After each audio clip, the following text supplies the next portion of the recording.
Hello, everybody. Happy Thursday. We got a good one today. I'm excited, but we can't jump into it quite yet. Before we start, comment where you're from, where you're at in your real estate media business, and we'll hover on those for a little bit, and then we'll jump in. We have Scott here, as everybody can probably tell, so excited to have you here, Scott. Excited to be here. Thank you so much for the invite. Of course. It's going to be a good one. So Brad said, it's Golmick. It is. Looks like you have a crowd in here to support you as well, Scott. Oh, let's go. The majority, it seems. So that's good. Anyway, comment in there where you're from. Max, what's up? Good to see you in here.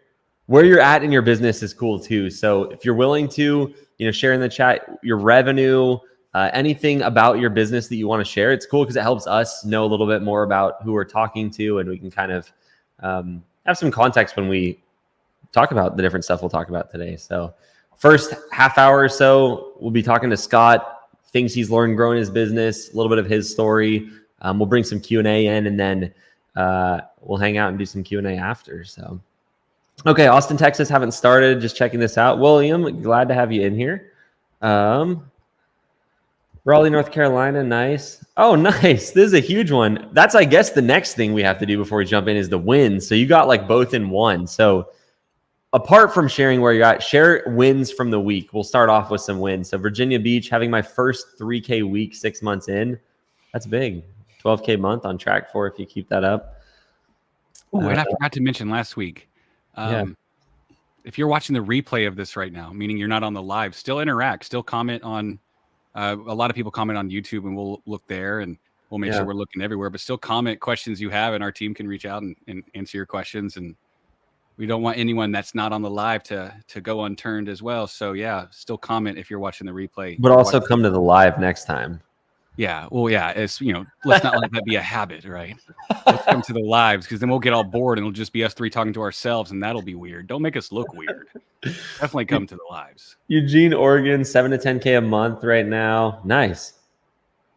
It's a lot of 7 to 10Ks, seems like. Multiple around that range. 3 so far. Cool. Well, now we need some wins. We're going to wait. We got to have some wins before we start. So what's something good that happened in your business this week, big or small? Could have been a milestone. Could have been got your drone license. Like, share some things. Here's one. My win for this week, finally had my coaching call with Andrew at REPP. Amazing value and knowledge gain. Next steps to the big leagues. Nice. We need at least 2 more wins. Can I share a quick one? Please. So I was at a brokerage, and it was very clearly a mix and mingle. No presentation. Come if you want to bring some breakfast, share some business cards. That's it. And so, great. Any opportunity to meet somebody, I'm all in. But there's no presentation. I don't know if I passed a test or what, but then it became, hey, we're going to have you speak for the first 3 to 5 minutes of our meeting. Are you okay with that? Let's go. And so I called up my notes and got to, I felt like deliver a really solid 3 to 5 minute brokerage presentation, a little bit about us, why us, giving them an offer, and then connecting them immediately. And I think it just went really well. So it was already a win to go and meet them, but then to be able to present to was awesome. So that was a win. Yeah, that's awesome.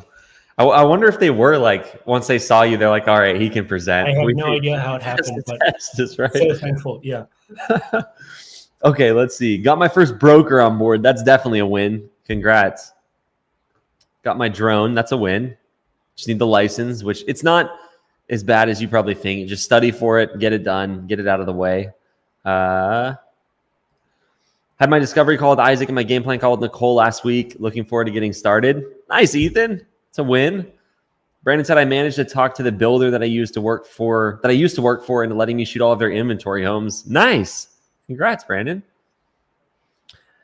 Well, we got one more. Got my first broker on board with the media packages. I have 4 shoots next week. So a little bit more info on that. Awesome. Well, let's jump into it.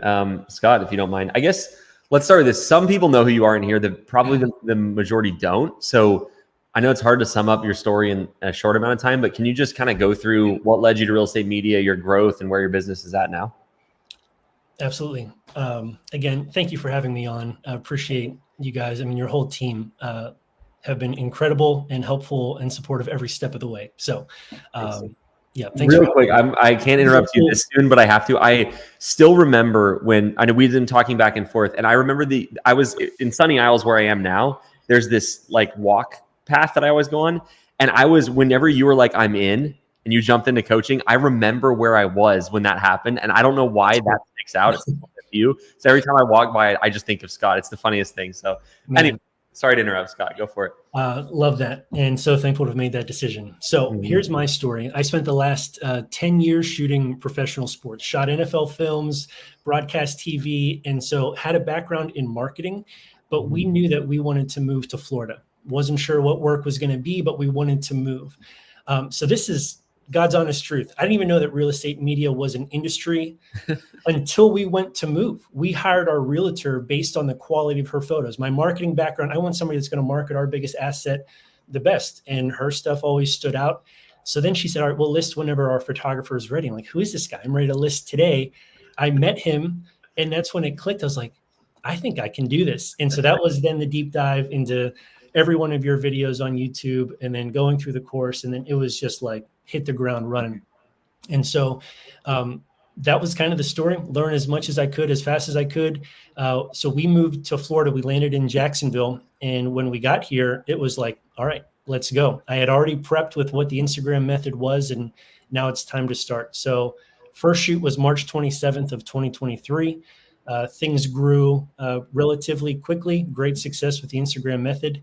And then towards the end of the year, things were going really well. We were expecting our second son, Jackson. And I remember talking to Kenny on a coaching call, and I was like, man, there's three options. So I just shut it down for 3 weeks because I want to be home, right? So shut it down was one option. The other option was just like refer some real estate photographers in the area that I know, and maybe they can just take care of the business. And then number 3 was hire. And I did not want to hire. I just wanted to shut it down. And his comment was, if you're willing to shut it down and take a zero, why not try and hire? So went through that process. You guys helped me do that. And that was in December. Jackson was born Christmas morning. And then here we are now with a team of 4 part-time photographers. And that's kind of the story. Yeah, that's awesome. There's like a ton of different stuff I want to jump into.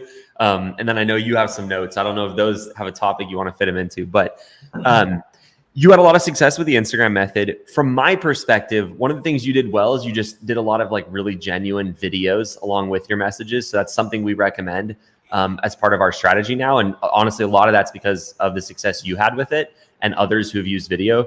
If you're restarting today, like from zero in a new market again, would you do the Instagram method? What would you do differently around client acquisition, I guess? I would do the same exact thing all over again. It works so well for me. I don't have the numbers. I think in total, I sent like 380 messages, of which there was like a 50% response rate. And yes, no, or maybe 50% response rate, which I thought was awesome. And then 1 out of every 10 that I sent a message to took me up on the free offer. So I feel like the number's really good. I did spend some extra time and just make it a personal message, you know? And so I had my script. I just changed out the first name, recorded a separate video for each person, and then sent it out. And I thought that worked out really well. I would do the same thing all over again. Did you, I think it happened, relatively quickly for you because you did a lot of work, but was there a period or were there periods early on where you weren't sure if it was going to work? Like how much doubt did you have, I guess, or were you pretty convicted? Well, there was no plan B. So this had to work. And so there was no other work. I mean, when we moved down here, this was it. It was going to work. And so I don't know if that's the right kind of pressure to put on everybody or like what I would recommend. But for us, that was our story.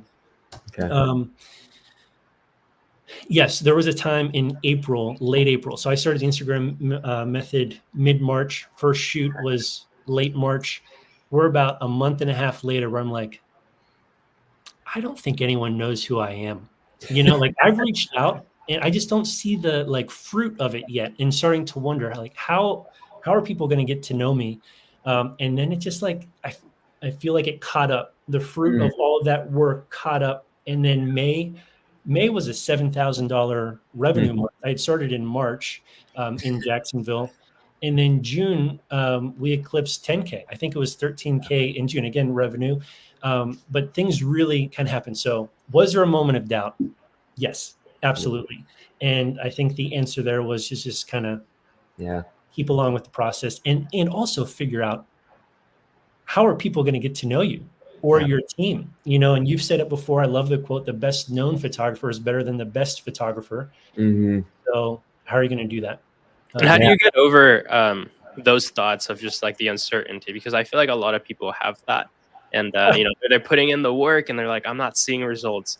How did you get over that? Well, you have a wife named Caroline that listens to everything that you say and offers some great support and rides this ridiculous roller coaster that it's been over the last 18 months. So that's number one. And then number two, I think I've heard this phrase before and I like it. I wish I could apply it more to me and my everyday. So this is a reminder to me right now, is when in doubt, zoom out. I love that phrase because we can get so caught up in the what happened today, what happened this week, or even month. And it's like, man, if you can just zoom out and see what work you've put in, what is, that changes everything. And so I think a lot of that fear, again, I'm saying this to me right now, a lot of that fear and uncertainty is because you're just looking at such a small window. And so every time, Eli, I heard you in coaching, like cast vision, man, that was so helpful just to be like, I can see you at 10K at this point or 20, like that's helpful because it takes me out of the frustration of today. Yeah, it's interesting too, because I mean, that's one of the reasons I think wins are so important. Just knowing what is possible and knowing where you are, it helps you zoom out. The thing that I like, and I guess the principle that I think about a lot, and I've seen this happen in my own business, but I get to watch a lot more people do it as well. And it's basically, if you have a bad week, you project anything in the future as being slow. Like, it's really interesting. Even these companies that are more established, like they'll hit a 10K month and then the next month is 7 and they start picturing a downhill trend. And then the opposite is true. People do an 8K and a 10K and they start thinking next is going to be 15. And it's interesting how much it affects your decision making. Even in like taking the emotion out of it, it's like the decisions you make in a busy week and the decisions you make in a slow week are so different. We've seen people hire a photographer after one busy week. They're like, I'm not going to be able to take it. And then 2 weeks later, they're like, my business is going away. It's too slow. So it's so interesting to zoom out. I love that. What was it? When in doubt, zoom out. Yeah. When in doubt, zoom out. So full transparency. I was walking through some uncertainty the last couple of weeks. I felt like, did my phone stop working? Like, did my email turn off? Like, what is going on? And so I just walked through this uncertainty. And we're doing, at this point, August was our best month. So here's the roller coaster that you just mentioned. Best month in August. September, a couple slow weeks. And I'm thinking, business died. It's over. It's gone. It was a good run. Here are the keys. But how quickly 2 weeks can change your mentality. And then we had a good week this week, and we'll finish above 20,000 revenue this month. But again, it's just like this roller coaster ride. And when in doubt, zoom out. I need to print. Do you know what's interesting too? So we had a slower month the last month. It's fixing itself this week, but it's interesting. There's a Tony Robbins quote. I think it's Tony Robbins that I try to repeat a lot because it's like, for me, it's very interesting. But the concept is basically like, if you have, when you're having like the best month ever, you don't do anything good in your business. That's not where you build anything, at least for me. If I'm having the best month ever, I'm just like, this is awesome, and you don't do anything. And the quote is something like, when you win, you party. When you fail, you ponder. And all greatness comes from pondering. And so I think about that in my business too, is like, if you think about the slow months as a blessing and like a reason to look at your business really good. So like Rod, Kenny, and I have got to work a lot together this month. It's did some really good stuff at REPP. And it was only because we had a slower start. And it wasn't even like nothing was wrong. It just made us go like, wait a second, how can we make something better? And so I think it's hard in the moment, but if I look back at my business, and maybe this is the same for you, sometimes it petrifies you when you don't do anything, but a lot of the times it makes you make a change. So I actually think those 100%. Are good. If I'm looking at it right now, those last 2 weeks, I couldn't have seen it in the moment because there was doubt or worry or whatever. But if I can reflect on just 2 weeks ago, man, we put in some incredible systems and acquisition and things that are rolling as I'm shooting that don't involve me with our virtual assistants that are doing a great job. So yes, I can attest to that too. Some great things happen in that slow time, but man, it's hard in the moment to just be like a day or a week or something like that. Also, a quick shout out to you, Scott, because a few months ago you didn't even have a virtual assistant. Crazy. So this is one of the things I wanted to say. Man, if you're watching this YouTube right now, just to get a network of people around you to help you. And so there's a couple things. When we first got connected, we got put into a group. I forget what it was called. Roundtable, yeah. Roundtable.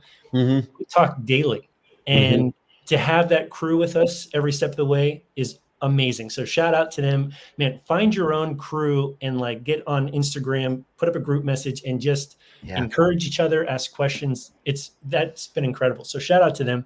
But then that was Tyler in Nashville. And to have people that like ask you questions about, wait, you don't have a virtual assistant and you're doing what? Okay, great. Thank you for waving the flag. Let's get this taken care of. And now it's been a game changer. And so anyway, if you try and do this thing on your own, it's a pretty lonely, isolating journey. And so to make sure that you've got either coaches with you, a group of people with you to ask questions. Here's another example. Upload times. I would still be drowning in upload times if it weren't for Jared. Colleen, I wouldn't be doing a mini branding session if it weren't for Colleen. And so it's like, man, find your people and build your business that way. Because everything you ultimately learn, you're either going to learn it slow and hard yourself or fast and easy with somebody else. And so it's that's such good advice. Oh, it's funny. I was chatting with Colleen earlier. I was helping her with some stuff. And she mentioned that you are working on the pop-up. So that's super cool. We're just going to do it. We're just going to try and see what happens. Yeah. I think it's a few hours ago, we were talking, Eli, about like just some stuff. And we were just talking like all the keys and points that we've learned and we teach others, we've gotten from other people. And I think that's super important because like as long as you're like putting yourself together with people who are ahead of you or like in the same position, you can contribute and like just get ideas from that as well. And that's a great way to learn. Just put yourself in there with a bunch of people who have the same goal or similar goals or have been through that. Yeah. With the virtual assistant, it's been unbelievable. So I now have 2 virtual assistants and they have been just incredible. And so this was one of the vision things that you had casted. And it's now happening that people can go and order a shoot, book a shoot online. That communicates to our photographer who then shows up and shoots it. They then upload and it gets edited. And then the VA then takes the edit, it delivers. And I'm not part of the process. You're not part of it. Is that not a beautiful thing? It feels good. A year of just like grinding, doing all of those things and wearing all those hats to see it happen. It's just been incredible. So as an encouragement to anybody that's in that phase of doing it on your own, just know, man, you're around the corner of experiencing that, the business operating. That's cool to hear you say that happen. That's my all-time favorite part of the business process so far has been that moment where it's like you finally closed the loop and created the system. And so everything happened. You're like, what is this weird feeling? Because you're not involved. And it's scary because you're not involved and you're used to being involved. But so a question I had earlier, it's perfect timing for this, is like, what is, we're going to cover both the good and the bad one. Maybe that moment is it, but what's been like the most exciting moment, or like, do you have any like pivot points that have been big for you, or things that stand out as part of the journey that means something to you? I think it's part of those things that we just talked about. I think it's hiring a photographer was a massive pivot point. Having a VA was a pivot point. And so, all of those were. When did you feel the most excited about the business? I mean, is it then, or like, did your first 10K month mean something? Was there any number that like, I mean, your answer was great. I'm very numbers driven. And so 10K for sure was that huge milestone to hit. And I feel like that's the first big one. And now it's 20 and 25. And so I feel like we are now equipped. We now have the team. We can double our workload with the team that we currently have. We're set up. We're ready to rock. And so now for the first time in a long time, it's client acquisition. And we're hitting it hard and consistently. And I trust that those numbers are going to come in, but like, we're available. We're ready to rock. And that's awesome. That's pretty exciting to be able to say that too, because for a while I feel like you're playing catch up. You're booking too far out. Yeah.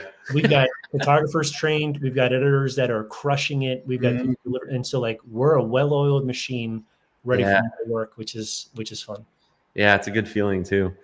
On the other side, is there any like big moments that have been like, what's the most emotional in a negative way moments, I guess, or anything come to mind on that front? Yeah, I think anytime it's slow, for sure. Those are the hardest parts. And I think I've been able to talk to a few people. And along the way, I just said, if I could go back, I wish I could tell myself to just smooth out the roller coaster. Like, don't sweat this stuff. It's not a big deal when you get to this point. And so if you could just smooth out that ride and be less up and down on the roller coaster ride, I wish I could go back and do that. That's good.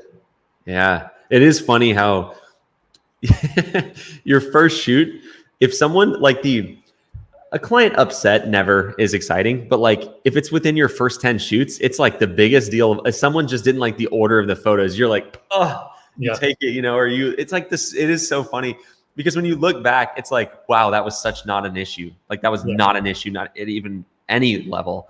And it's funny because whatever you're working on right now always triggers that. And then it always looks small looking back. So that's really good advice. Like you have to know that today's big thing feels like, yesterday's tiny thing when you're in tomorrow. And that's like that was a hard one to keep up with, but today's problems will not seem big when you grow your business, 6 months from now, 2 years from now. It's funny. I used to like, it would be when we first, it was Aaron and I, and I don't know what we were doing, maybe 10, 12K a month. I thought our business was like going down for like 4 days whenever a client would complain. Like it would last for 4 days. And then our business grew a little bit more and it was like, it bothered me for 2 days. And then our business grew a little bit more and it bothered me for a day. And then our business grew more and it was an hour, And so it's just interesting the tolerances you build. I'd like to share a story. So here's one that felt like the biggest deal in the world. So when we were in Nashville, I told you that I had just gotten fired by our first client. And your first response was good. I was like, what a response. What are you talking about? This is good. And you said, go find 3 more. Like it's going to happen. And so I'm glad that you got to experience this. Well, for the last week, it was the biggest deal in the world that for me, my greatest fear of scaling is, well, I don't know if the team can keep the same quality that I've built. And so somebody had mentioned, hey, it's just not the same quality. Like they got my Achilles heel whenever they left. And your response was, good, go find some more. And we've grown consistently ever since then. And so in the moment, man, that really stunk. But the business continues and it's okay. You're not going to win over every client. I feel like we do provide great quality and service and we do keep a ton, but that one was something about like, man, today's problem is not that big of a deal. Yeah. Because that at that time, that was like what you were worried about. So when someone confirmed your fears, it's like, oh shoot, that was that is actually go for it, Kenny. I was like, I love the advice that Scott said too a while ago. It's just like, it's that zooming out part and realizing like this is just a small part and it's just business. So, and just moving on from that. Mm-hmm. Well, what about if you think about it as a requirement?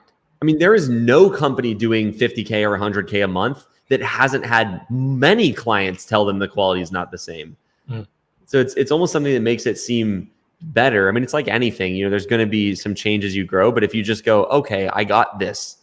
Now, the thing you have to keep in mind is you can scale wrong. Like businesses do all the time, but it's not a one-off, one client a month, one client even a week. Even if you lose 4 clients a month, you when your business grows, you gain more than that. You should be gaining way more than that. So it's a hard one. It's the emotional side of business growth. Any other big stuff? Like, I don't know specifically what you wrote down, Scott, but any lessons that stand out to you or things that, Scott a year and a half ago would like to know that come to mind? I think here's one thing I did want to share. I think we do such a good job in this community of sharing wins that it's also okay to like lose. Yeah. And so it can be hard to see everyone's like, oh, I hit 30 in 6 months. And like, you can hear that as motivation, or that can sting you because it's been 6 months and you haven't gotten to the goal that you want. And so I think I just want to share like, man, this is hard. Like the plan can be simple, but it's a hard journey. And so I think that's something that I'd like to share. I don't know. I love that. Yeah. It's okay. easy to feel this like is a tightrope. Yeah. Yeah. Because wins are what gets shared. And so you feel like you're not, and something's wrong with you or your situation. And it's definitely, I mean, I'm not sure who says this, but it's like, if you think about it, every 10 days, you have a bottom 10% day. Just statistically, right? Like every 100 days, you have a bottom, few days too. It's really interesting. Every year you have 3.5 bottom 1% days, worst 1% days. And it's just really interesting. I love that you brought that up though, because go for it. Go ahead. Well, just the biggest thing on that for me is you just have to be, the reason hard work is important is because the more you work, the more little wins you get in the meantime. Because the worst thing that can happen to somebody is they have too long of a period without any winning. And that's where people give up. And so that's where I think hard work plays a role. So when you see these people that grow really quickly, a lot of the time, the hard work got them the results, but it also kept them doing the work because they didn't get this long period. So if you start slow and you kind of one toe into things, it could be 2 weeks that go by before you get any good news. And so it feels like 2 weeks of bad. And it was really just absence of good because you didn't do the work. It's really interesting. And so that's why it's so important to like keep the pressure on. But what were you going to say? I just feel like there's been 3 seasons that I've been through so far. It was the solo season of starting. Mm-hmm.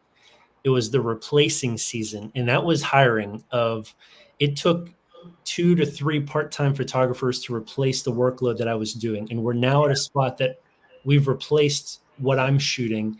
And now I'm entering into scaling season. And so it's solo, it was replacing, and now it's scaling. And man, I'm excited for it. Excited to take the next step here. What's the most concerning thing? Like what are you worried about now as you grow? Like 50K a month, Scott, 75. What goes like, when you hear that? Man, I don't know. At this point, I'm excited. If you were to ask me a month or 2 ago, I'd say we don't have the people for it, or they're not trained up. Everyone's trained. They're ready to rock, And so I think that we're going to crush through 30. That's awesome. Yeah. In the next, I don't know, I'd like to crush through 30 before the end of the year. And so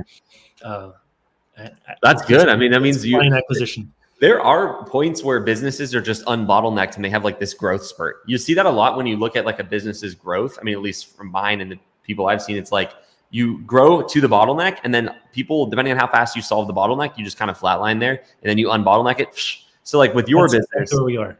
Yep. You just need clients. And now it's like, you're going to hit another one probably. I mean, 4 photographers part-time, if they're starting to become more full-time, and you're probably not going to do, you said this, but about double, like 50K a month, you're going to need some more resources. You're going to need admin work probably and some other stuff. Do you have any, like, I know we've talked about this before, but do you have any, more future-oriented goals for the business or any new vision about what you want to build? Or are you just putting your head down and building? How does that look for you right now? Yeah, for now it's head down and building. I haven't quite gotten the 2 or 3 year plan out there, but to see, like, I just saw Bronson post and I've seen Colleen post in the Facebook group.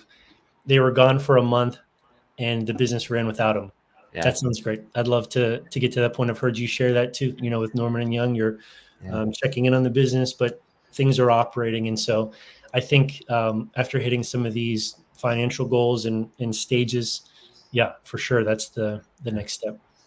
That's fun too, because then you really move into the business owner stage where if you're doing it well, theoretically looking at the business as more of an asset. And it's not like, it's less about your identity is tied with the business. And it's less, for most people, you start to break from the amount of work I do is the amount of success I have. And you start to focus on higher leverage stuff. So it's a fun period. Let's do this. Let's dive into some audience questions. So there may have been some that we scrolled by. If you have a question for Scott specifically, drop it in the chat. And we're just going to start with whatever the newest question is since I've said this. And then we'll circle back on some of the questions we missed that are unrelated. Did you have something to say, Rod? If you have one, go for it. I think sometimes I just lean in. I saw him getting ready and I know I'm like, Rod, it's actually convenient.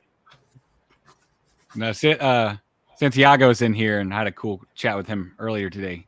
He's 22 and I had to ask him, I'm like, is entrepreneurship like in your family or have you read books? And it was he's 22 years old and more entrepreneurial minded than a lot. So I thought that was pretty cool. So shout out to. What was it from? Did you guys get to talk about that? Is it just something he's interested in? Or? In the family, it's in his blood, in the DNA.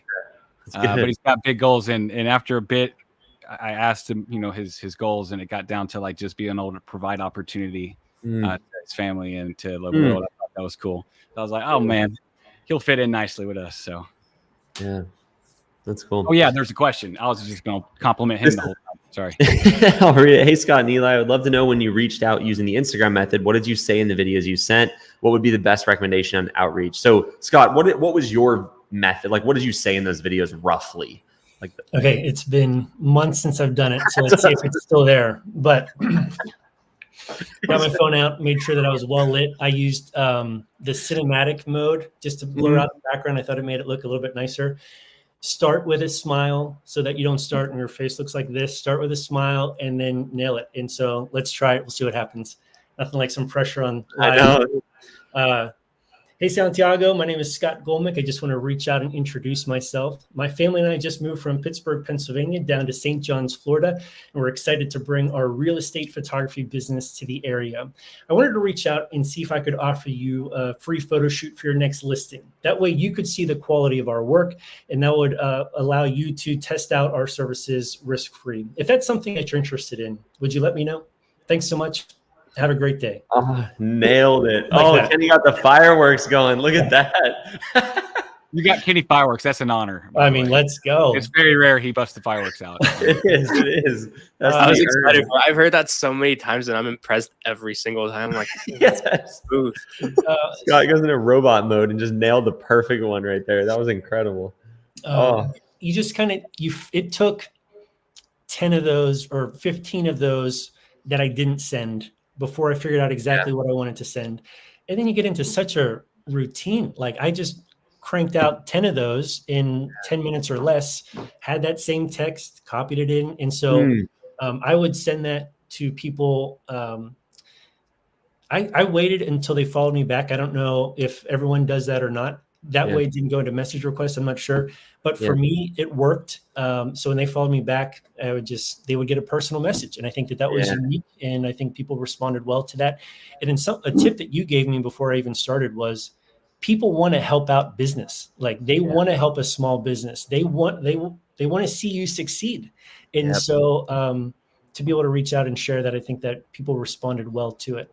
Yeah. Oh, and you even mentioned like you're just moving to the area. Like one of the big mistakes, and this is what you're saying, but people are scared when they first start of being thought of as a newcomer or someone that's new to the business. But it's actually like your biggest asset. If you could look at the bit, like if I'm a real estate agent and I get a DM, I'm going to be invested in you by you just telling me that, hey, I'm just starting. Like you show the passion, you show you're excited. People connect with that. And so you're talking about your family moving to the area. You just have that. That is so important, and it's something that people actively try to steer away from when they're first starting. Like they'll say, Kenny and I talk about this a lot when we're working on Instagram method stuff. They'll be like, "We do this, we do." It's like this is not we. Like maybe if it's you and your spouse, sure, but like it's not we as in this team at the company. It's me. Like I'm trying to build this business, and just like the little things in that direction really matter.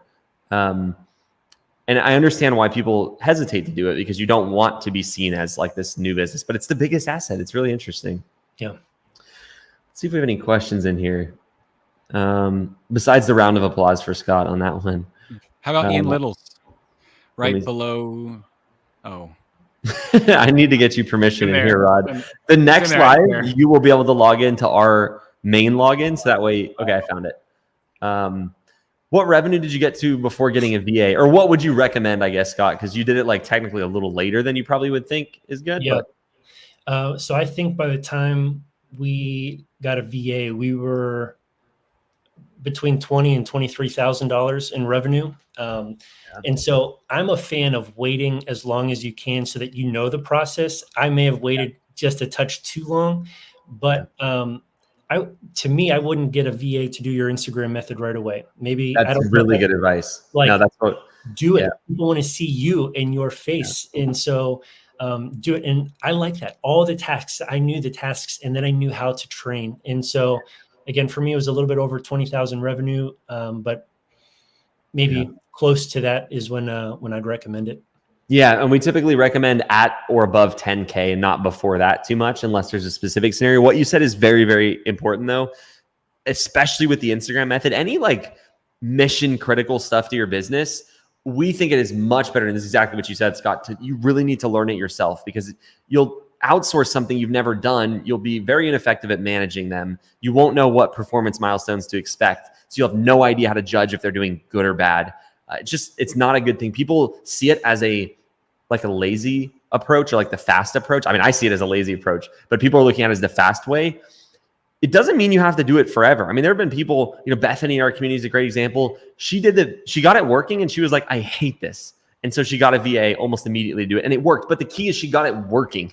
She didn't just go, hey, VA, solve my problems for me. And so I love that you said that. I think it's the same with a delivery VA, Yes. to know how to deliver your stuff and how to QC, not to spend too much time on it, but what you want your business to do, it's the same thing. And so to make sure that the process that you want so that you can hire and train your virtual assistant to do the same. Yeah, 100%. Okay. Let's see if we have any other questions in here. Yeah, quick note from our sponsor, which is not really our sponsor. It's just us. If you haven't got your tickets to our event in Vegas this year, REPP 2024, I'm going to put the link in the chat. I'm going to use what Scott said earlier as I'm going to hijack it and make it into a promo. A great way to get around people who are also in real estate media is to get around people who are also in real estate media. We'll have a room of probably about 220 real estate media business owners in Vegas in November. It's a great event. Everybody there is, aligned in the same. Their goals are, at least in the same direction. And so if you're looking for that community, it's a great way to jump in. You don't have to be a real estate photographer to go. If you're thinking about starting, if I could engineer when I started again, I would start with those being my first 2 days because just the motivation you get is insane from it. I want to share something here. It has become so clear that I need to leave my home state to get clarity on business. You guys hosted an event in Nashville, and I felt like before I even showed up at the event, I had already had massive revelations in business. It took going to the airport to have that, or the clarity you got out of the day-to-day, or something happened in Nashville. I still have tons of notes from that. Before you even got to the event. Yeah, I mean, it's incredible. And then 2 months later, we went to Pittsburgh where family was, and it was the same thing. There was this clarity. And so I think just booking your trip to go to Vegas alone is good. To step out of it is going to be so good for you, let alone all the value that comes out of the conference. It is interesting how that works. It's just new environment just triggers different parts of your, I wonder what the biological side of that is. Really interesting. Yeah. I joke, people say they get these great ideas in the shower. And whenever I hear that, I'm like, well, shower more, put yourself in the position where the ideas come to you, And so for me, Kevin posted this on his story earlier and I shared it. So it's why it's fresh in my mind. But, one of my things is anytime I don't have clarity on what I'm doing, I don't try to do more. I go get clarity. And so you can get a lot of clarity by going on a trip or, in the short term, for me, some AirPods and an audiobook and a walk, I come back like a different human being. I have so many ideas. And I think that's just for me is sometimes when you sit in your office, it's just white walls. You sit there and you're trying to be creative in an area that your brain's seen so much, it doesn't really work. And so I don't know if that'll work for everybody like it works for me. If showering's your thing, shower more. If walking's your thing with an audiobook, walk more. And it's the perspective is really interesting. Also, usually with the ideas, you get a bunch of ideas, that brings motivation and then you do more work. So it's more effective than just, one of the things about being an entrepreneur is you can, for the most part, I mean, a lot of the time you get to choose your hours in some sense. And so if you're sitting there and it's, 2:00 in the afternoon and you haven't been very productive for the last 20 minutes and you're I have this hour worth of work, it is better to just get up and leave and use that hour doing something else and then come back and do the work later. It's learning how to work with yourself as a business owner is a big part of being successful in a business, in my opinion. And from what I've experienced. So when you say, Scott, you fly and you learn a bunch, that's learning, you now know hey, if I fly somewhere, it's gonna be good for my business. So my guess is maybe it's not your first thought, but 3 months from now, you're feeling pretty stuck. That might come in your mind. You're going to be maybe I should just go somewhere for 2 days. It's crazy the unlocks from knowing a little bit more about yourself. Rod's about to say something. He's smiling or he's just smiling. He liked the shower more thing. I don't know. He's distracting me. He's messaging me over here. That focus better. Just a quick side note. My favorite thing is we'll have these team meetings now.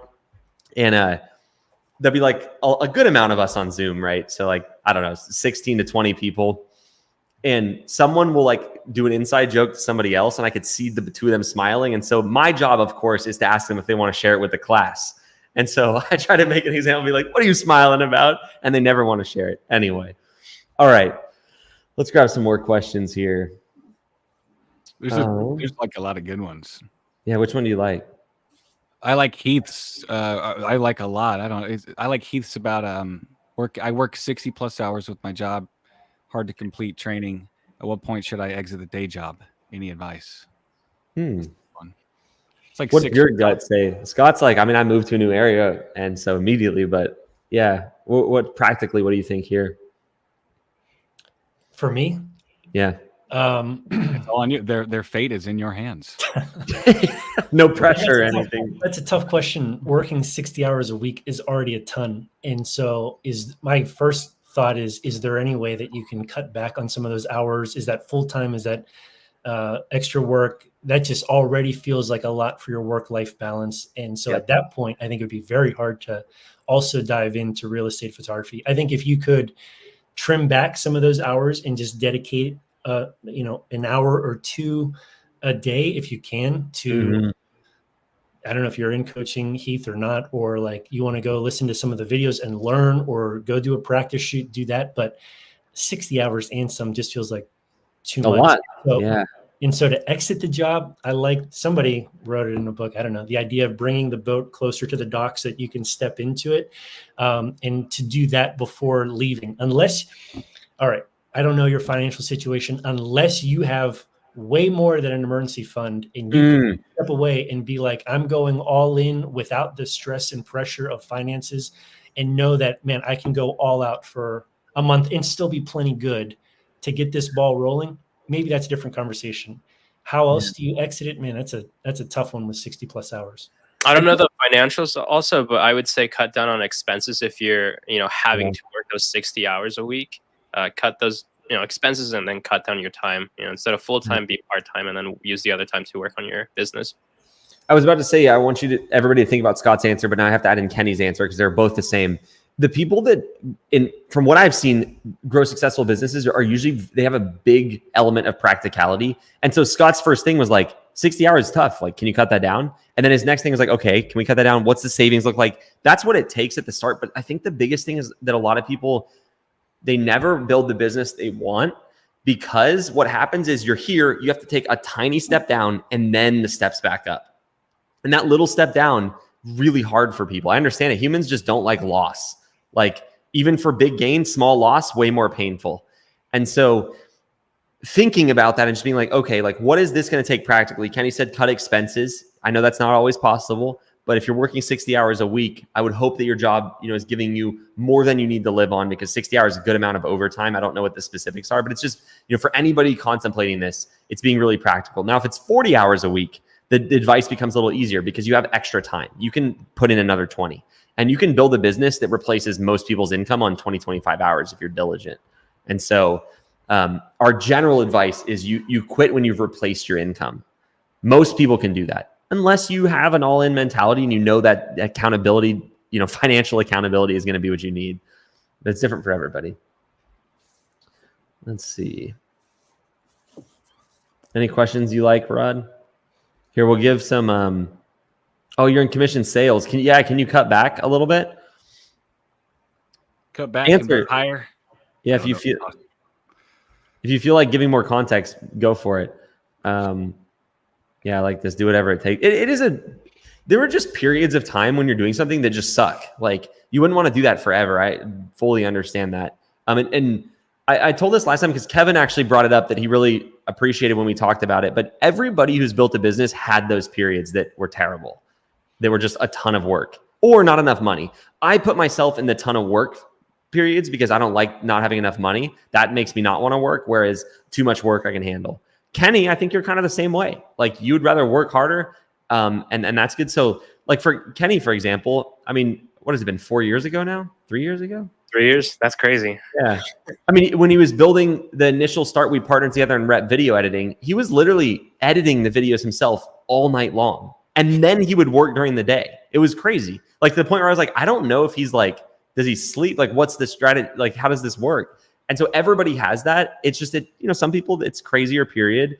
When I was growing my business, the same thing. Like, there was tons of times where I was just doing nonsense. A lot of it was self-induced. Like, I'd stay up all night editing instead of outsourcing it. But we all had these things, and that's what the learning comes from. And that's like, when you're thinking about the concept of you're making an investment, in your business, it's like the investment can come in many different forms, right? You can financially invest, but also like time is an investment.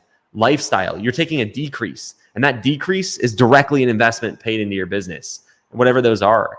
There's a concept I like, which is like, every business has debt. Some businesses have financial debt. Some businesses have team, like leadership debt. There's all these different types of debt, and you just have to work to pay down those and to grow your business. So it's like, in this case, you're going to have to pay some sort of debt down to get it started. And that involves investing, and it sucks. So there's a period at the start that's just rough. Let's see.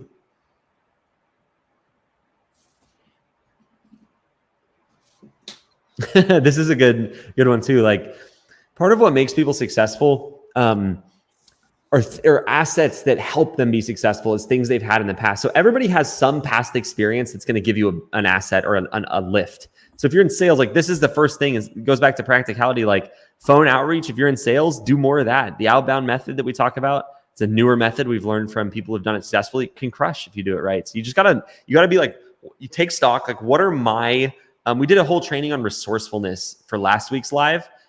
Listen to that if you're like trying to get started, especially. But it's like, you have to take stock of what you actually have, what time you have, what money you have, what responsibilities you have, what goals you have. And you got to try to align those all and be like, okay, well, where am I giving up something? Where's the push and pull? What are my actual finances? And so that's the hard work that most people won't do. Let's see. I think we're like relatively caught up on questions. Yeah, I guess this is a good one for you, Scott. Once you do this full time, how much time is actually spent working? Do you still have good family time? What are your thoughts on this? That was one of the biggest things that Scott. Yeah. This is a pain point in the conversation daily. And so just to kind of give you an idea of what this looked like over the journey, early on, I felt like you just have to say yes to everything. I don't know if that's true, but that's the way that I took it. Any opportunity that came, any shoot, yes. Are you available? Yes. And so I think that helped grow quickly, but then it was trying to grow by putting some constraints on it. And so it's hard. And this is a daily conversation that I have, because if you're doing it by yourself, that means that you're delivering in the morning, you're shooting during the day, you're uploading at night, and somewhere in between, you're also doing all the other hats of marketing and outreach and other things, and spending time with your family. And so that shouldn't be the and at the end of the list. And so one of the things in Nashville was, I think maybe Jared had mentioned it, having an actual start and end time. And I've really tried to implement that into my business, and a virtual assistant has helped with that. So Jim, my VA, does from 7 a.m. to 11 a.m. our time, and he takes care of all the delivery. And our other virtual assistant is 8. Quenny goes 8 to noon. And I told both of them, I'm going to sit down on my computer at 9. And so they've already done the work that I would be doing in the morning. And that's allowed me to try and maintain. Now, this isn't perfect, but the goal is 9 to noon, take a lunch break, and then 1 to 4, and then wrap it up. And then I also have Jim checking text messages and emails on the back end of the workday, because I think that there's a season of grind, and it's worth it because I see the investment. It's already paid off. I trust the vision that it's going to continue to pay off. But yeah, I've definitely gotten to that point where like I need to have some boundaries, because man, if you're not with your family, then what are you doing? What's the point? Yeah. What's the point? Well, speaking of that, go enjoy some time with your family. Thank you for being here today. Absolutely. I really appreciate it. It was awesome. Absolutely. So good to be with you guys. Yeah. Thank you, Scott. One of the things I really like about Scott is he always just keeps it real. He's like, it sucks sometimes this. So yeah, appreciate you, Scott. Enjoy. And for the rest of everybody else, we're going to hang out for another half hour and answer some more questions. So see you later, Scott. Thank you. We'll see you. Thanks, guys. Scott. That was fun. Always like talking with Scott. Yeah. Again, he was so much more tall. He was so much taller than I thought he would be in person. He's a big guy. Not that I like think everyone's like short or anything, but he's a big guy. He's like, he's like well into the 6 foot. He's got to be like 6'5". So I was like, dude, what? Barely see you. What everybody thinks. He's just such a genuine guy. I think that's a big part of his success too. He just comes across that way.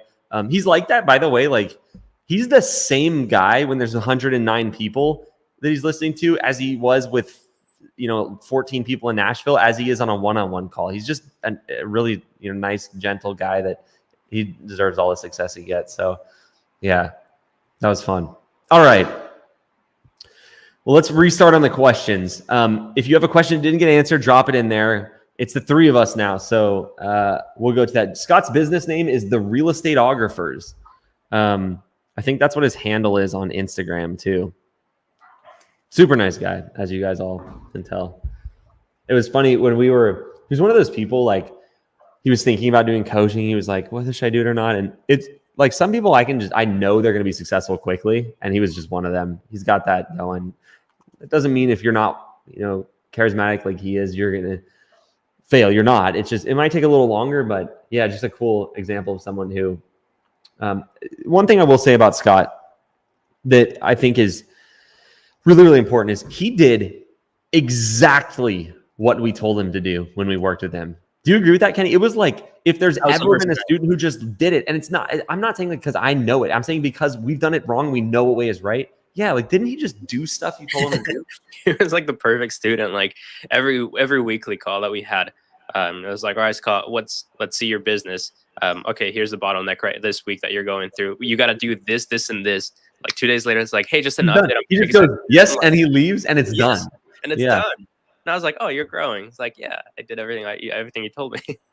I think the other thing too is he understands how important the mindset side of it is. And a lot of, like, when I was first starting, I was like allergic to people talking about mindset because I'm like, I just need to know it's like what your mind is believing and telling you to do is what you're going to do. And so he would always be like, am I thinking about this wrong? Like, he had that kind of attitude. Am I thinking about this wrong? Is that right? Like, it was just really interesting. So you can learn from a lot of different types of people. And one way you can learn from people is just be like, what is the attitude they have? Like, what are the things that they did? And so for him, it was just, he followed a proven path, and he, like, every single time was basically asking what his blind spot was, which I think is pretty cool. Yeah. Everybody should shoot to be the next Scott. All right. I just got a question from Austin. Austin said, I have agents that responded to the IG method but have not booked their free shoot yet. I'll give my summarized answer, which is just follow up with them, and then just move on to the next client, next IG method that you're doing. How often? It's going to take time, but go for it. How often do we recommend following up as part of like the CRM we built and stuff? How often do our clients get told to follow up? Yeah, every 2 weeks. Every 2 weeks, just follow up. I think Rod mentioned it, or one of you guys mentioned it, but like at the end of your message, of your follow-up message, be like, hey, no need to respond. I'll message back in about 2 weeks or so. I'll circle back. Hope you have an awesome day, but I'm here if you need anything. So, just the constant following up every 2 weeks, you're not going to annoy them. And if you do, then it doesn't matter, because they still haven't booked the shoot. So, just follow up. What Kenny said, one part of that I want to pull out. It's really important. He said, he basically told them he's going to follow up again. So what we do is we recommend sweetening the offer. So you offered them a free first shoot and they took you up. You could say, 3 weeks later, hey, I know you might not have a listing yet, but I just want to let you know I added floor plans to my list of services. I'd love to throw that in. I'll follow up with you, or don't use that word. Never use that word, but say, I'll touch base in a couple weeks and just check in. Until then, no need to respond. Have a good one. Like, you want to let them off the hook a little bit with this kind of follow-up. We're not trying to get the deal right then because they don't have a deal for you to get. We're trying to be there when they do. And so then a couple of weeks later, you can do a similar thing. Hey, just touching base as you talked about and see if they say anything. Also, I will say, I've had students who they say, like, the agent said yes to my offer and they still haven't booked. And it's because they haven't, they didn't keep up with the conversation. So as soon as somebody says yes, be like, awesome. When do you have available? I have time. Today's Thursday. I would say, like, I have time on Friday or Monday. One of those days work. And so, like, try to get the close, the sale right then and there. And if not, follow up and just be like, hey, super excited to do the shoot for you. Like, this week, like, when would that work for you? Or, just try to get that sale going. Brian said, what's up? Thanks for doing these calls, by the way. I'm considering hiring someone and confused about how I should pay by the job or possibly hourly. Brian, if you can, tell me a little bit more about your business. Like, are you getting to the point of being like 15, 20K a month? Are you just wanting in revenue? Are you just wanting a little bit of help? Are you wanting someone so you can continue to scale? It depends on your goal a little bit, but generally by the hour is best. So at Norman & Young specifically, and with each client we work with, it depends on their like state because there's different rules, but we pay a per mile rate, but no hourly while they're driving to the shoot. And then we pay $35 an hour while they're at the shoot on average. Some get a little more if they're like more trained, some get less if they're less, but generally that's how it works.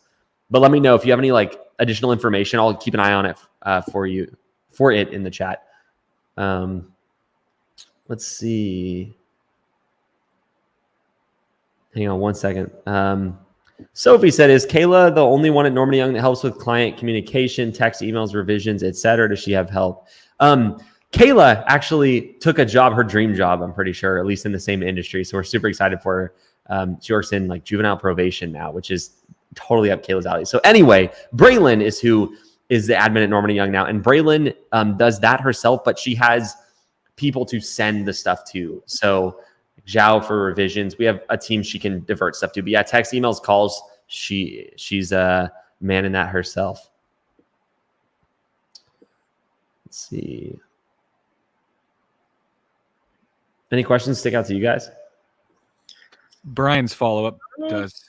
How long would I have to freeze before someone jumped in? One of you two. Like if I was just like, It might take me like 5-10. I'm like over. I jump in. I was like looking and waiting. I've always wanted to do that, but I'm like, do you remember just a quick conference? Then I'll answer it. Oh, thank you, Kenny. It was last year in Vegas, and Todd, good friend of REPP. You guys have seen him in here. He owns Spiro. He's the founder of it. And he has a great real estate media business, like hundreds of thousands of dollars a month. It's ridiculous. But anyway, he went up on the stage to give his talk. Do you remember this, Kenny? I don't. You remember saying he got up there and he literally got on stage and froze for like a long time. Oh, that's on right. purpose. I was yes. He goes, and everybody's looking at him. He goes, man, don't you just love an awkward pause? And that was how he started his speech. It was the funniest thing. Anyway, Brian said, I wish I'm just starting and have 10 shoots so far since July, but need the help to grow. Yeah, tell me more about that, Brian. So is it the job constraint, or what makes you think you need to hire help right now? Are you looking for someone to help you get clients? Like, what are you looking to solve? Thanks for the info, by the way. And feel free if anything's like you don't want to say publicly, I understand. Or just book in Aaron. Aaron on the team offered him, hop on. Yeah. So Aaron, if you'll see anyone named like Aaron or Lisa or Ali or Isaac in the chat saying like, hey, they're on our team and they help just with answering questions in person with y'all on the phone. So there's a lot of times things are easier to talk about on the phone. Especially when it's like numbers related. See where you're at in the business, see what we could do, and see what videos here or whatever could work to help. So sometimes, it's a little bit easier on the call. So if y'all want to book in. Thanks for bringing that up. I always just ask for personal info on the call, but we have an awesome team right here. Like, how much exactly money do you have? People are like, I don't want to answer that. Anyway, yeah, we have a great team, and that's my secret. It's funny. I get all the credit, or most of the credit, because I'm the one like yapping away on Instagram and stuff. But we have a great team at REPP, and they're the secret. So if you ever have any like scenarios you want to run by them, obviously we do coaching, but this call is not for you just to be told about coaching. It's for you to share what your plans are, get clarity. We want people, our model generally as a business is we want to deliver a ton of value. And the people are like, wow, that was crazy. Those are the people we want to work with that understand and believe the things we believe when it comes to growing a business and resonate with us. So like our way of doing that is providing as much value. And this is an extension of that. So check it out. Answering the actual question, where did it go? It was up there and then it went away. Oh yeah, I already asked my follow-up, so we're just waiting. On NWL AutoWorks. Where is it? I'm looking. Third from the bottom now. Speaking to Andrew on our call today about potentially hiring a VA. Yeah, shout out to Andrew on the team. He mentioned I should ask you guys about recommendations for websites or where to potentially find a great VA. Yeah, so the website I recommend is onlinejobs.ph. Like PH as in Philippines. So it's like Indeed. If you're familiar with Indeed, the job search site, it's Indeed, but it's Philippines based. And that's where the virtual assistant industry is very large in the Philippines. And so it's a common occupation in the Philippines. And so someone built a site specifically for virtual assistants looking for jobs that are located in the Philippines. So onlinejobs.ph is what I would do. Do you have any additional questions about that process? Just let me know. It does cost money to use onlinejobs.ph, but you can do it for a month. I think it's like $80 or something. Then Williams right below that's a good question too. It's about data and numbers, so those are my favorite. Let's see. For people that sign up for the coaching, do you have data on people that are successful? Does REPP track that? Yes, absolutely. So part of independent of like us tracking client results, like the way we get clients results is by knowing their numbers. So we have people, or we have our coaching clients. Everybody is encouraged to do this. Sometimes it's like pulling teeth, and that's okay. We'll pull teeth when we need to. But the numbers of your business are like the vital signs, the blood pressure, the heart rate, the rest, like that for your business is your numbers. So yes, we track that. We have people enter their data in weekly because it helps us dial in on how we're able to help them. And that's where, with our entry-level program, that's why we have such a strong guarantee. And it's, you have to, talk with our team about that because it depends on how much time you have to work and everything. But we're able to make those guarantees because, and those are guarantees or your money back type guarantees. We're able to make those because we know what, if people do this result happens. Because we're all in the same business. It's not like, is it going to work or not? It's like, to what extent is it going to work? For me, it's like, okay, and not for me, from the data, it's like, well, we know if you do this stuff, this is going to happen. And so I like it for that. It's like I don't have to do science experiments for new stuff all the time. Like I can just look at all the data and be like, okay, we know exactly what to say here. So yes, we do.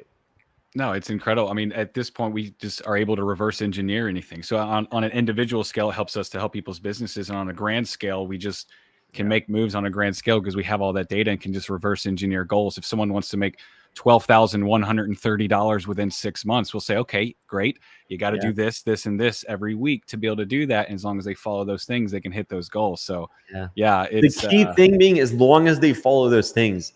So 12,000, if you want to make 12,000 in 6 months, plenty of people have done it. It is not going to be easy. You're going to have to do the work, right? But it's going to be impossible for people that don't know what they're doing. And so our job is to be like, okay, here's what we think you can hit with this. And then you get to decide, okay, if I want to make 6K, here's what I need to do, roughly. If I want to make 12, I'm going to have to double that. Everybody gets to decide their path, which is cool, right? It's not like there's one goal for everybody. Like what you want in your business, I would imagine if Kenny and I started businesses, we're both going to have different goals in the next 6 months. And so the cool thing is, with any business where a lot of people have done it, you kind of just look and be like, okay, what do I need to do? What does the math work out to be? There's obviously things that impact that. Some people are just really good at sales. I'm not really good at sales. That's not my thing. I've become better. I've learned it. But, if someone has a sales background, they crush more than I did. But crush can be like a really good business in 2 months, which is crazy. It took me way longer than 2 months. And so, I think the most important thing, I don't know where I'm going with this question, but the most important thing is to have clarity on what you're looking to achieve.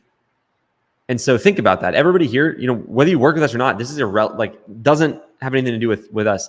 If you're trying to do anything, think about what you're trying to actually make happen, because it's very hard to figure out how to get there if you don't know where you're going. There's like a funny quote that I don't remember now, but it's basically about, if you don't know where you're going, it's impossible to know how to get there, because what are you going to, you know what I mean? Like there's no hey, you want to go somewhere where? I don't know. It's like, well, you got to have some clarity. And so that's the first thing I would recommend, is just really get clarity on what you're looking to make happen. Okay, let's see. Does anyone know the average percent of VA helps your business monthly? I'm trying to figure out how to answer that, Stephanie. I think it's very hard to quantify. It depends on what your VA is doing, unless I'm misunderstanding. It's more of a time thing. Like what percentage do you now free up, and what can that do? So that's a good question. It takes digging to find out. That's a kind of a fun one. And another thing about data too, as well, is it provides sanity. And what I mean by that, when I ran a business on my own forever, I never knew if I was done. I never knew if the day was done. I always felt incomplete. I was always going crazy. I was always obsessed about the business because I thought maybe I'll feel like I'm accomplished that day. Like at a job, when you clock out, you get that clock out feeling. I wanted that clock out feeling to have like some sanity. And what does that? Your KPIs, the metrics that you hit every week, like you know that you did what you needed to do that day. You know what you needed to do that week. You're done. So if you need to breathe that week, and the numbers let you, I like to say, and the data kind of give you that space to go, okay, let me recharge and then go back next week. Otherwise, you just, like you said, you go crazy. In so many ways, it's crazy. Yeah, it's like Scott was saying, you zoom out, and data is how you zoom out. It's one way, you look at the data. Yeah. That was the biggest thing that helped me, and was the law of averages. Like he said, the roller coaster, and just like he said earlier, the biggest thing I would tell myself is just appeal to the roller coaster more, and not get so like bent out of shape about the roller coaster, and more kind of embrace it. And for me, I was like, that's easier said than done sometimes. In my head, like, how do I stop that? And for me, it was one thing that was it was law of averages. Like, okay, you'll have the ups, you'll have the downs, you have a bad week, just be prepared for a good week. But what happens is the bad week gets in our head, and then that carries on to the next week, and then that clusters and carries on to the next week. You almost got to be delusional, like, oh, that bad week was nothing, I'm gonna double it next week, it's all good. And just keep saying, oh, it didn't happen this week, I'm gonna triple it next week, it's all good. And just keep going until it happens. That mentality is such a huge deal. And it just kind of takes us out of that to see those law of averages, to know it's like we were talking about on the team meeting earlier. The good thing is when you have a bad week and you made less money, you just made room for more money the next week. So it comes back to you. I heard someone say that and I wanted to smack them when they said it. I was like, what does that mean? Don't tell me that I just lost money. I don't have more room. I got room anyway.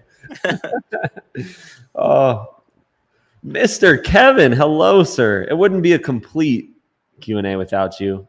Did we just answer that question that you had up? Oh, did we? Which one? I don't remember the question now. It was this one.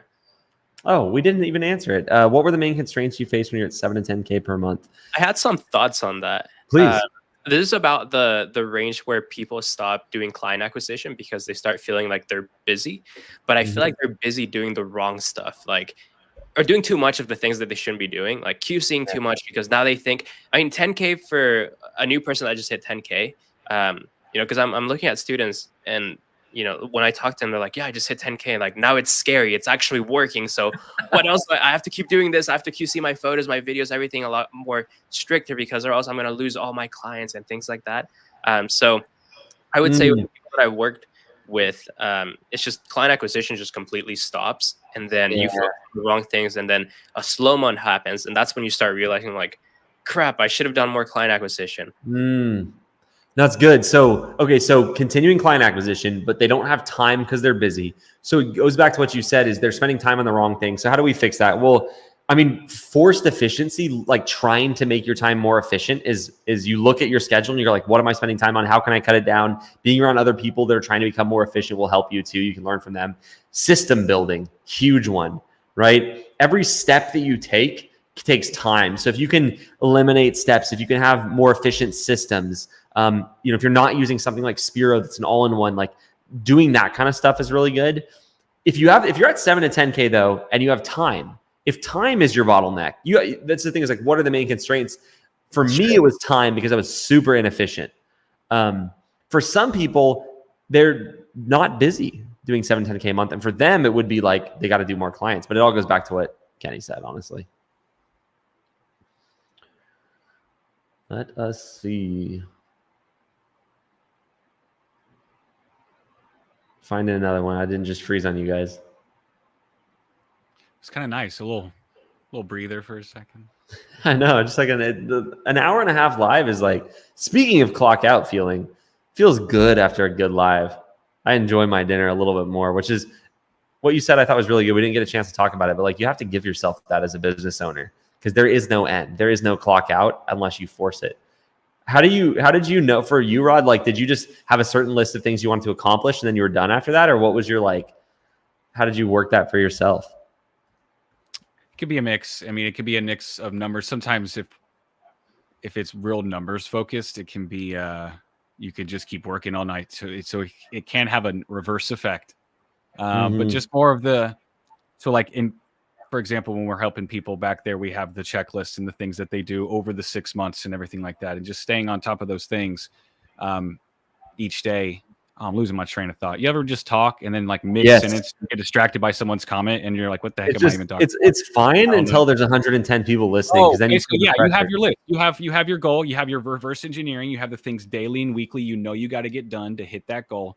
And those are the things. I don't stop until those things get done. And then that way, if it goes a little later, I don't want that to happen. I make sure I get up a little earlier to get it done. So it kind of like punishes. I kind of like, that's what I do. Like almost treat myself like, sometimes when we're our own boss, we treat ourselves like we always wanted bosses to do, which is just be lax and just let us do our thing. But you also need to be that motivator and that coach to yourself too. So it's like, no, stay on it. So it's those things we know get done every day and every week, numbers related thing, whether it's routine related, whatever it's done, those non-negotiables in our day that we got to get done. I would say it's create a list of those daily and weekly things and stick to them and stay to them.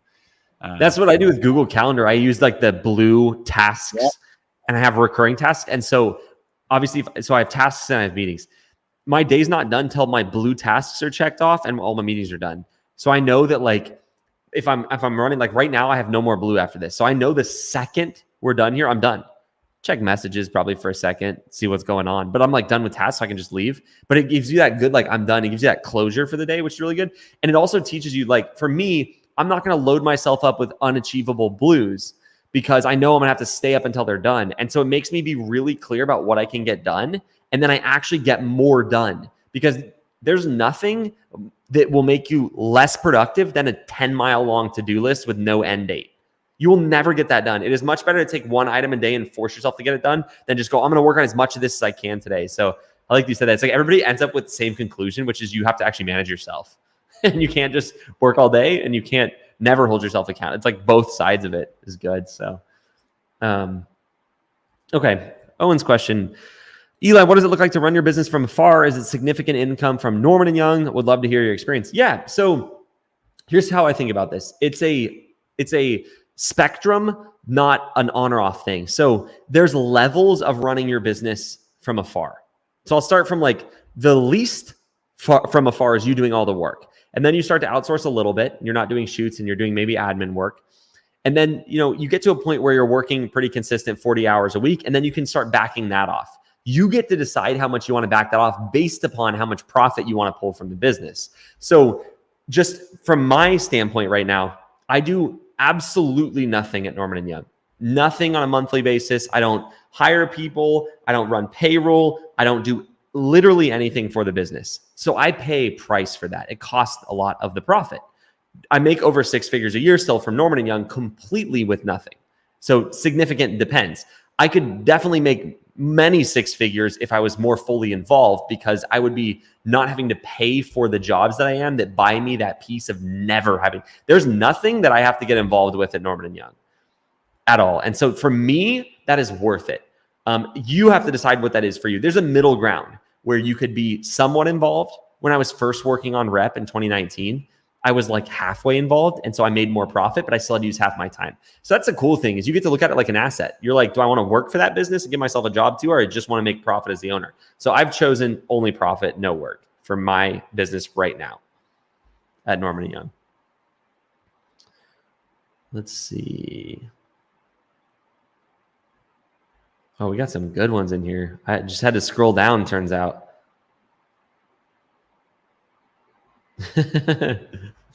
Nice. I have to go, but this first Q&A for me has been a huge help. William, glad to have you here. Who else's first time was it? I forgot to ask that at the start. I usually like to ask that question. Oh, Christy's up in here too. Hey, Christy. Yeah, Christy, Isaac's in here. We got a whole bunch of rep team going on in here.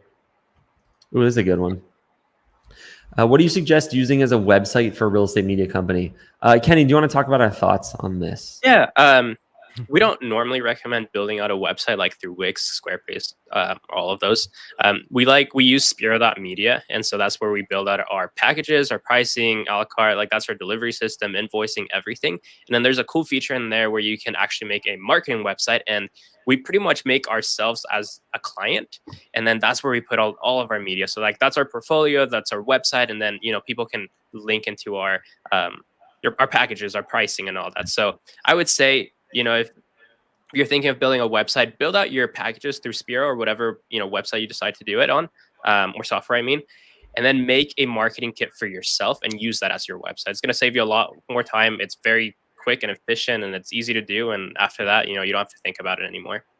I just put the link for Spiro in the chat. So what Spiro is, for anybody who's newer, it is a business management software for real estate photographers is how I describe it. So it's like amazing, first of all, but it does invoicing, photo delivery, ordering. Your clients can go order online. They have client portals. So what we do is we skip the website, like Kenny was saying. We have Spiro, which has all those functions, including an order page, and we use Instagram. So Instagram kind of acts like the website. It has stuff on there about your business. It's basically like the best form of a website, right? It's where people are actually visiting. It's not worth the time to build a website, in my opinion. You can use that for your advantage as well. I love this comment. Yeah. You could use it to show as an example to your clients.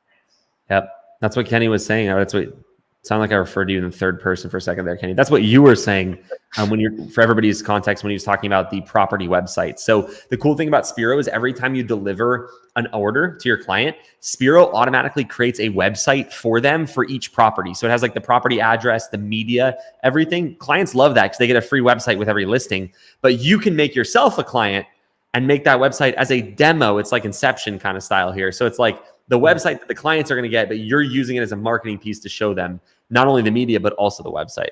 It's pretty cool. Okay. Christy's doing a little advocating for Dan here. I'm shooting an 8,000 square foot house this weekend. I'm curious to what to charge for Matterport. And also, should I charge more if the photo package goes over 50? Dan, so what I'd recommend doing is, I don't know how you normally do things, and I don't know what your business looks like right now, but did they just tell you they want a Matterport? Like, did they not see pricing first, I guess is my question. We give them the option so they get to pick how many photos regardless. I think I'll start with this part. Regardless of the size of the house, we can shoot 20 photos or 80 photos or anywhere in between. We make the agents pick what they want, or we let them pick rather. So they can order 25 photos, 40 photos, or 60 photos. Those are our packages. We always give them 5 more with each one. So yeah, we let them pick. So if they want to go over 50, sure. But some agents will be like, they don't want that. And so I always recommend, and in this case, without more context, I would highly encourage you to just talk with the agent about their goals for the shoot, what they're looking for. You could look at our pricing for an example, Norman and Young. If you go to our website, normanandyoung.com, I built a website before. I don't recommend building websites. You can go to the Spiro link and check. You'll see client login. And you can see our pricing. But for an 8,000 square foot home, I mean, it's going to be in the range of like $300-$400 typically for a Matterport. But let me know if you have follow-up. Oh, we have a 40 to 50 photo package. Perhaps I need a bigger package. You could offer it to them, Dan. You say, hey, like, this is the 40 to 50 package. If you want to add on 20 photos additionally, it'd be an extra, $150 or $100 or whatever. But just main thing is, from my perspective, we communicate to the agent and just get clarity. Last thing you want to do is overcharge them or lose out on the money if they wanted to order more. Be a consultant. So if you don't think that 50 photos is actually going to be enough for that home, you can just be like, hey, I'm happy to do the 50 photos. I actually do, you don't have it right now, but you can say that to them. It's like, I actually do have a bigger package for, let's just say 80 photos. It's going to be this much, which I would recommend, but no need to do it. Just know that like the 50 photos may not cover the whole home, but happy to do it either way. Yeah, good advice. Yes, Spiro does invoice in euros, I believe. Few currencies in multiple different languages. So yeah, check it out. We should talk about the conference for a second. Just curious, out of everybody listening, who already has their tickets? And if you're thinking about getting tickets, who is thinking about it so all 3 of us can get on your case about going to Vegas in November? So no pressure. But yeah, let me know if you're already going. There's one. We'll see you there. I'll put the link in again. We got one. Chris, what's your name? Like, what's your name? I always see people's businesses in here, and I feel like when I meet people in person, I'll be like, "Hey, Film Crystal," but I'm like, "Okay, I should probably learn like everyone's names before we meet them in Vegas, right?" Who is Film Crystal though? That's what name tags are for. We get to know everybody a little bit at a time. Mr. Nashville. Oh, it's Media Tyler. I should have known that. What's up, Tyler? What's up, Tyler? Who were you saying? Oh, yeah. Tyler. Yeah. Max, awesome. Dude, I'm glad to see you're going. That's where we first met last year, right, Max? I have like a vivid memory of when you first joined, and I think it was at the conference. Is that correct? That's super cool. Joanne can't make it. She's going to a cruise. She's just going to make us all jealous, aren't you, Joanne? Who's going to a cruise? Joanne. Oh.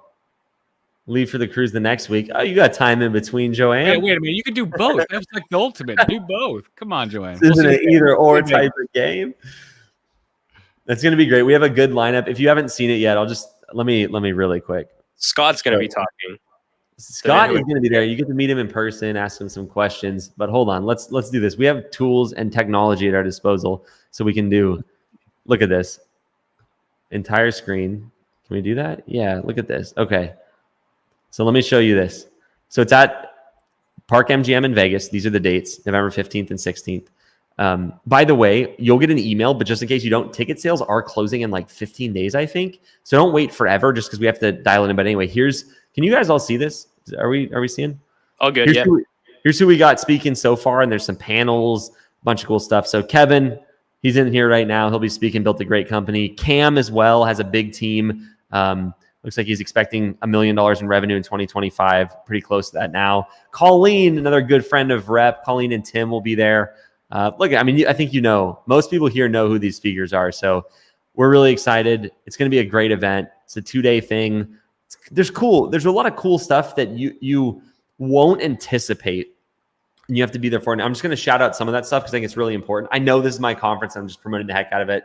But I would be promoting it if it wasn't, because we created it because we saw the value and we did it the first year. So you're going to meet people like Scott talked about earlier who are doing the same thing as you. And I always encourage everybody at the conference to not leave without a few phone numbers. And we try to make it as easy as possible for people to do that, even if you're more introverted, like I consider myself. I know it sounds weird because I'm on this live, but in any other event, I'm not that guy who's going around talking to everybody. So you'll meet really cool people that will become very critical as you grow your business. There are so many friendships built that people talk every day after leaving the conference from. They build that core group. So you're going to learn from not only the people on the stage, but also the people that you get to meet, and you'll develop relationships with them that really help you in your business. And there's just a lot of good discovery and motivation that will come from the event. And it's all the really cool thing that I'm the most proud of is our event is all the speakers on that stage own real estate media businesses. We don't have people just going there to generally hype you up. That's good. I think hype is important, but it's even better if it's someone in your industry or in the industry that you want to build a business in. It's just like, you just can't beat it. And so that's something we are proud of, is that stage is lined up with real operators, people who are building and currently own real estate media businesses. And that's just really, really important. So get your tickets if you haven't yet. replaunch.com/rep2024. I'll pin my own comment. That's pretty cool. And you can check out the link there. And if you're in coach, someone asked earlier what the ticket was. Heath was. He's in coaching. If you're in coaching, there's a discount. Ask your coach. Yeah. Yeah. If you're actively in coaching, let's see. I have to reach my monthly goal before I purchase my ticket. I have to earn my ticket. Go earn it. That's awesome. I like that. It's a way to give yourself a little boost there. And if you don't, still go, because the event will help you reach your monthly. Either way, don't let them out. They need to hit the goal. They'll make right. it. Reverse what I just said. Speaking of that, in the meantime, like I said earlier, the reason we have so many, if you follow me on Instagram, I just bombard you with stories of wins. And the reason we have all the student wins is not because of me. It's because of our awesome coaches and our team. And so part of that team you could take advantage of, even if you're not in coaching. Like I said earlier, we're a company that wants to provide value first. And so if you have any questions that we didn't get to answer today, you just want to talk about your business, replaunch.com/let's talk. We have, besides coaching, other resources. I've produced too many YouTube videos. So it's kind of hard to sort through all of them. So the team can direct you based on where your business is at, like to what videos would be better. We also have some back end workshops and resources and stuff. Just depends. If you're at 15K a month or 50K a month, it's different than if you're at $0 a month, and we want to connect you with the right stuff in each of those areas. And the other thing too is we love to help you with the roadmap a little bit. Just make sure that you have a good vision for what you're trying to do with your business and the steps to take. So all that being said, we don't bite. replaunch.com/let's talk.